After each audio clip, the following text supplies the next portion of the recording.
जंगल में एक जालिम बिल्ली आ जाती है। उस जंगल के सारे पक्षियों को धीरे धीरे मार कर खा जाती है। मुझे ऐसे भेदभाव वाले परिवार में रहना ही नहीं है जहाँ काले और गोरे में फर्क किया जाता हो। और काला हंस वहां से चला जाता है।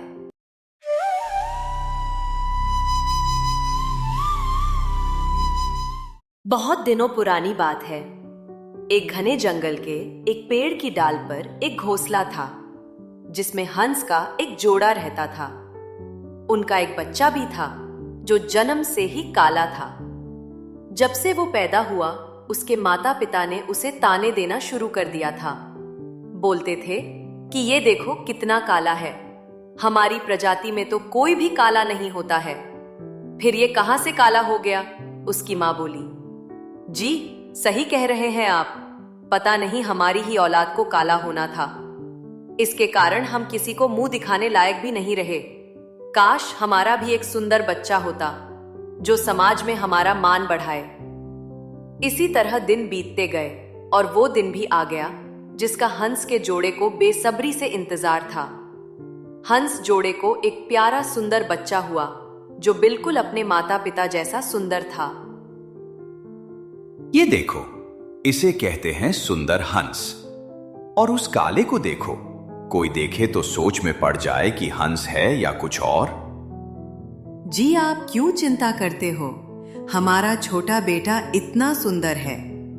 अब हम अपना सारा लाड़ प्यार अपने सुंदर बेटे को देंगे। मम्मी पापा, आप मुझे क्यों ताने देते रहते हो? मैं काला हूँ तो क्या सारी गलती मेरी है? चुप कर, तेरे कारण सब हमारा मजाक उड़ाते हैं। हमें तुझे अपना बेटा कहते हुए भी शर्म आती है। काला हंस रोते हुए आसमान की तरफ उड़ जाता है। फिर एक दिन जंगल में तोते राजा ने सभी पक्षियों के लिए दावत रखी। उसमें सब पक्षी अपने बच्चों के साथ आते हैं।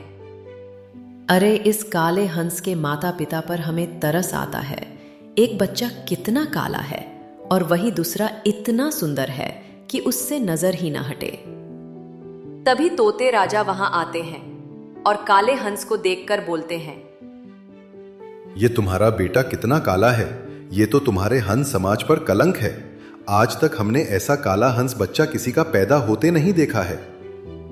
हाँ राजा जी, हमारी प्रजाति इतनी सुंदर और आकर्षित है जो सबको सुंदर लगती है।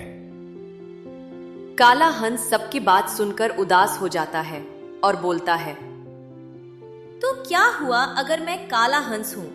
ये जरूरी थोड़ी है कि सभी पक्षी एक ही जैसे हों और मैं बहुत सुंदर हूँ अपनी नजरों में। अरे बच्चे, ज्यादा जुबान मत चला। एक तो तू काला है और साथ ही बड़ों से। माफ कर दीजिए महाराज, इस काले हंस ने तो पूरे समाज में हमारी थू थू करवा रखी है। अब हम चलते हैं। फिर काले हंस का परिवार घर चला जाता है। तूने तो मेरी नाक कटा दी है, करम जले। तेरे चक्कर में हमारी हर जगह बेइज्जती होती है। हाँ, इसने तो मेरा नाक ही कटा दिया। फिर वो अपने छोटे बेटे को कहते हैं, अरे अपने भाई को देख, कितना सुंदर है। इसकी सुंदरता की वजह से सब लोग हमें कितना मान देते हैं और जो तुझे देख ले हमें चार बातें और सुना देते हैं। इसमें मेरी क्या गलती है? जो मैं काला हूँ ये तो कुदरत का करिश्मा है और मैं भी तो आप ही का बेटा हूँ। अब छोटा मुझसे सुंदर है और मैं काला हूँ तो इससे क्या फर्क पड़ता है? खून तो हमारा एक ही है। देखो देखो कैसे जुबान लड़ा रहा है। अपने बदसूरत होने का इसे जरा भी अफसोस नहीं है। हाँ, इसे हम घर से निकाल देते हैं। कम से कम हमारी बदनामी तो नहीं होगी। इसके कारण जो हम शर्मिंदगी झेलते हैं वो नहीं झेलनी पड़ेगी। हाँ, वैसे भी इसके यहाँ आने से किसी को कोई फर्क नहीं पड़ेगा, बल्कि हमारे लिए ही अच्छा होगा। कोई हमें ताने भी नहीं देगा। लोग हमें इसके वजह से बहुत ताने देते हैं। आप लोगों को कोई जरूरत नहीं है मुझे निकालने की। मैं खुद ही घर छोड़कर चला जाता हूँ। मुझे ऐसे भेदभाव वाले परिवार में रहना ही नहीं है जहाँ काले और गोरे में फर्क किया जाता हो। और काला हंस वहां से चला जाता है और दूसरे जंगल में जाकर रहने लगता है। कुछ समय बाद जंगल में एक जालिम बिल्ली आ जाती है और उसने उस जंगल के सारे पक्षियों को धीरे धीरे मार कर खा जाती है। बस काले हंस की मां बची थी। फिर जंगल के अन्य पक्षियों से काले हंस को ये बात पता चली। अरे भाई काले हंस, सुना है तुम्हारे जंगल में जालिम बिल्ली आ गई है और उसने सारे पक्षियों को अपना शिकार बना लिया है। बस कुछ ही बाकी रह गए हैं। क्या तुम सच बोल रहे हो? अगर ऐसा है तो इस मुश्किल समय में मुझे अपने परिवार के पास जाना होगा। काला हंस उड़ता हुआ अपनी माँ के पास जाता है। माँ, आप चिंता मत करो, मैं अभी जिंदा हूँ। मैं आपको कुछ नहीं होने दूंगा। मैं आपका ख्याल रखूंगा। बेटा, तेरे पापा और भाई को उस जालिम बिल्ली ने मार दिया। इतना कहकर वो रोने लगी है। ये देखकर काला हंस अपनी माँ को गले लगा लेता है। माँ, आप चिंता मत करो। आपका एक बेटा अभी जिंदा है और मैं आपको अपने साथ ले जाऊंगा। चलो, हम इस जंगल को छोड़कर दूसरे जंगल में चलते हैं। वहां मैंने अपना एक छोटा सा घर बना लिया है। काला हंस अपनी माँ को ले जाने लगता है कि तभी जालिम बिल्ली वहां आ जाती है।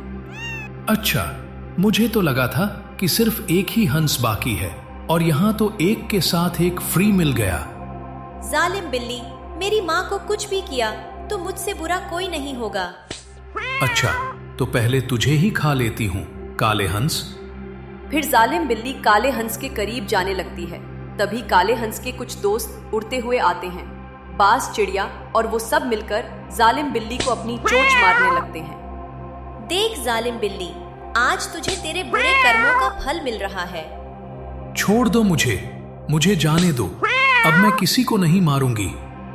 कोई भी बिल्ली को माफ नहीं करता है और थोड़ी देर बाद जालिम बिल्ली मर जाती है और काला हंस अपनी माँ को अपने साथ दूसरे जंगल में ले जाता है और उसे अपने साथ ही रखता है और उसे किसी चीज की कमी नहीं होने देता है।